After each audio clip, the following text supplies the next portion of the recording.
चिंतन श्री गुरुदेव दत्त। हाय, कसे आहात? चला, आज ना मी तुम्हाला लाल भोपळ्याच्या पुरणाच्या पोळ्या करून दाखवणार आहे। त्या कशा करायच्या, त्याला काय काय साहित्य लागतंय ते आपण आधी बघूया। चला या।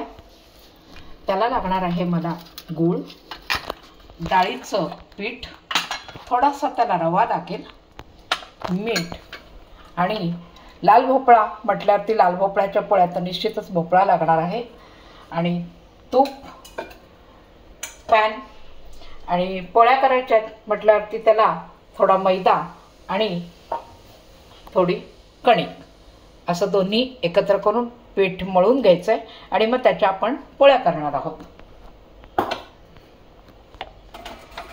चला, आता ना हा रवा आहे ना, हा आपल्याला थोडा भाजून घ्यायचा आहे, म्हणून मी या कढईमध्ये थोडा ती भाजून घेते त्याला। चला आता ना हे डाळीचं पीठ आहे ना, हेही आपल्याला जरा भाजून घ्यायचं। याच्यासाठी मला लागणार आहे तूप, तर मी थोडं तूप घालते याच्यात, आणि तुपावर छान असं खरपूस थोडंसं भाजून घ्यायचं आहे त्याला, म्हणजे थोडासा ब्राऊन कलर येईल। भाजल्याने काय होईल, या पिठातला जो कच्चेपणा आहे ना तो निघून जाईल, कच्चट राहणार नाही, आणि भाजल्यावर त्याचा खमंगपणा वाढतो, म्हणून आपल्याला भाजून घ्यावं लागतं। तर मग छान असं भाजलं की पोळ्या छान खमंग अशा होतील। चला, हे आता बघा आपलं पीठ आहे ना, हे डाळीचं त्याचं छान भाजलं गेलंय, इतपत छान खरपूस रंगाचं म्हणजे होईल इतपत भाजायचं छान। आता हे भाजलंय, आता याला मी बाजूला करते, आणि जो भोपळा घेतला होता ना तो आपल्याला छान किसून घ्यायचा आहे। तर मी गॅस बंद करते।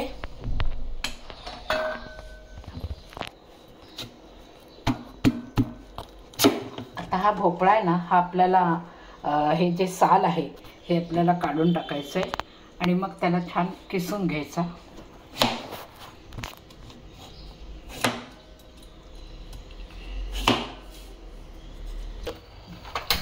आता मला ना इथे पॅनमध्ये ना हा गूळ जो आहे आपण घेतलेला तो गूळ आपल्याला वितळवून घ्यायचा आहे। तर याच्यात मी थोडंसं पाणी घालणार आहे,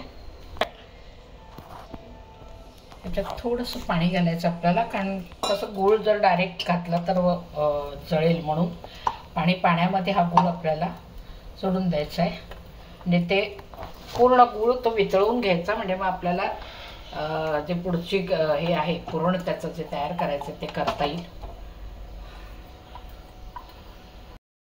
आता हा भोपळा जो किसून घेतलाय ना, हा बघा, हा भोपळा असा किसून घ्यायचा, आणि मी आता हा कढईमध्ये थोडा शिजवून घेणार आहे आधी, कारण गुळात घालायच्या आधी तो जर शिजवून घेतला तर तो कच्चा असा राहत नाही, नाही तर डायरेक्ट गुळात घालायचं नाही, नाहीतर मग तो शिजत नाही, ताठरतो आणि कच्चा राहतो। आता मी थोडं याला पाणी घालते, म्हणजे खाली लागणार नाही, पाणी घालून थोडं शिजवून घ्यायचं आपल्याला।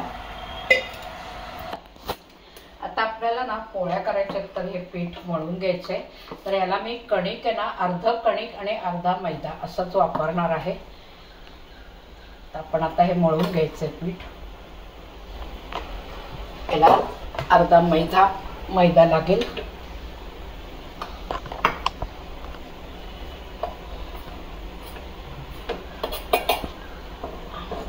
जितकं आपलं सारण बनेल ना त्या प्रमाणात आपल्याला कणिक मळून घ्यायची। आता ह्याच्यामध्ये आपल्याला लागेल मीठ, तर ते मीठ घालून घेते।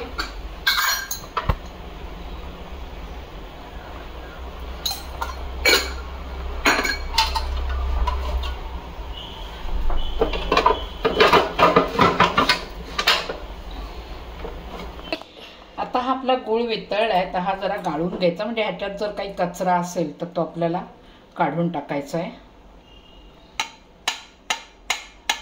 कधी कधी ना या गुळामध्ये कचरा येतो, गुळाच्या ढेपींमध्ये, तर मग तो कचरा आपल्याला काढायला पाहिजे, नाही तर तो उगीच आपल्या जिन्नसमध्ये जातो। हे बघा, हे असं कचरा असतो त्याच्यात आलेला, तो काढून टाकायचा आपल्याला।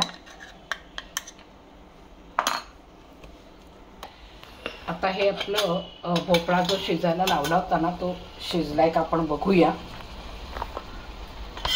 छान शिजलाय तो। आता याला आपल्याला जो गुळाचा पाक केलेला आहे त्याच्यामध्ये आपण हा घालणार आहोत। इथे मी ह्या गुळाचा पाक ठेवते आणि हा सगळा भोपळा आपल्याला ह्याच्यात घालायचा आहे. आता शिजलाय ना भोपळा तर हा ताठरणार नाही गुळाच्या पाकात टाकल्यावर, म्हणून आपल्याला आधी तो शिजवून घ्यायचा.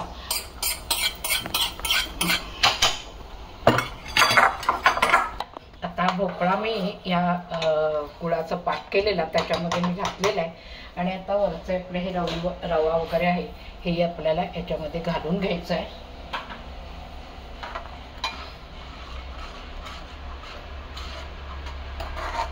आणि ते मी जे डाळीचं पीठ भाजून ठेवलं होतं ना तेही आपल्याला ह्याच्यामध्ये ॲड करायचं आहे. आणि आता हा पूर्ण असं घट्ट छान अगदी पुरण तयार होईल अशा पद्धतीने ते शिजवून घ्यायचं आपल्याला. आता हे बघा आपलं हे भोपळ्याचं असं पुरण तयार झालेलं आहे. आता गॅस मी बंद केलेला आहे आणि ह्याच्यामध्ये आता मला जायफळ आणि वेलची पावडर असं दोन्ही घालणार आहे मी. आणि जायफळ आणि वेलची पावडर हे नेहमी सगळं पूर्ण शिजून झालं की नंतरच घालायचं, नाहीतर मग त्याचा वास राहत नाही. म्हणून मी आता हे सगळं बंद केलं आहे आणि आता मी जायफळ वेलची पावडर घालून घेते याच्यात. चला आता आपलं हे पुरण तर तयार झालेलं आहे आणि ते आता थंड होतं आहे. आता आपण कणिक जी मळली होती, हे पीठ जे मळलं होतं ते आता आपल्याला तेलाचा हात लावून लावून ना छान आता सारखं करून घ्यायचं आहे. तर ते मी आता व्यवस्थित तेलाचा हात लावून आपल्याला जसं आपण पुरणाच्या पोळीचं पीठ मळतो त्या पद्धतीनेच हे छान मऊ असं मळून घ्यायचं, म्हणजे पोळ्या पण छान होतात लुसलुशीत अशा.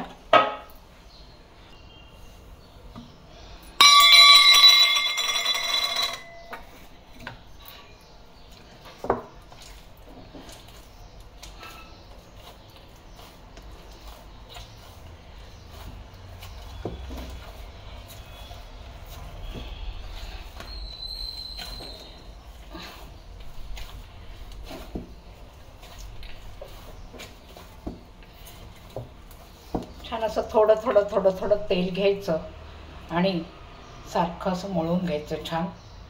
आणि मग त्याला एक अर्धा तास आपल्याला ही कणिक व्यवस्थित झाकून अशी तिंबट ठेवायची आहे तिला. मग अर्ध्या तासाने आपल्याला पोळ्या करायला घ्यायच्या. ती तेलामध्ये अशी तिंबट ठेवली ना मळून चांगली की ती अजून छान अशी फुलते आणि छान मस्तपैकी पोळ्या फार सुंदर होतात. अशा लुसलुशीत पोळ्या होतात, नरम होतात अगदी.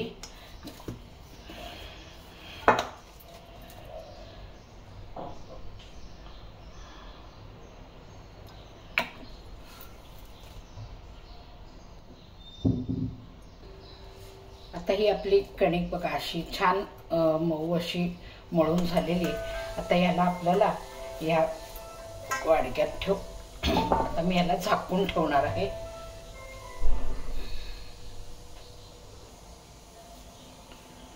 आता ही अर्धा तास छान झाकून ठेवायची, मग आपण पोळ्या करायला घेणार आहोत.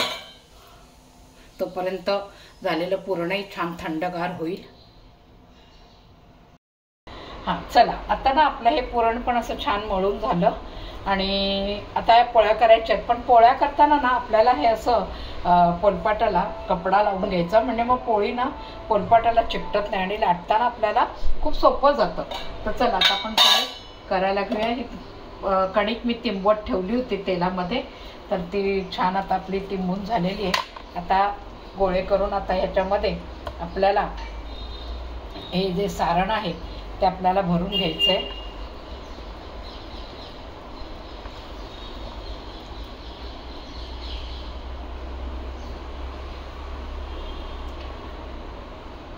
सारण भरताना ना भरपूर असं छान भरून घ्यायचं आणि जसं आपण पुरणाच्या पोळीचं सारण भरतो त्या पद्धतीनेच हे व्यवस्थित असं भरायचं छान आणि मग लाटायला घ्यायची.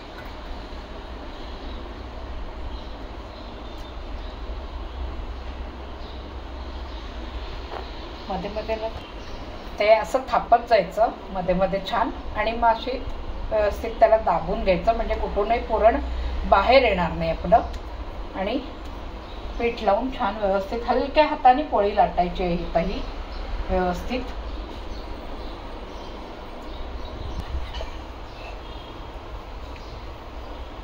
आता एक छान असं खरपूस भाजून घ्यायची ह्याला पोळी. आणि मग आपल्याला त्याच्यावरती तूप पण सोडायचं आहे. व्यवस्थित तूप लावून भाजून घ्यायची याला.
चला तर आपल्या तयार आहेत भोपळ्याच्या पोळ्या.